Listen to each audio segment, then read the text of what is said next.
আসসালামু আলাইকুম। আপনারা কীভাবে শিট সাজাবেন দেখাবো আজকে। এই শিট SHEETS শিট লেখা, এই ক্লিক করবেন।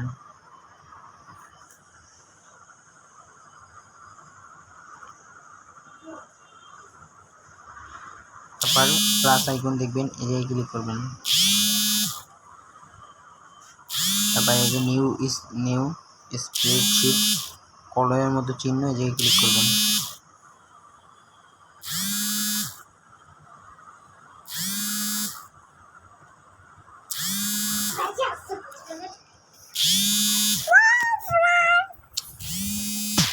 তারপর এই নাম্বারে দিবেন জিমেল onsekmail.com।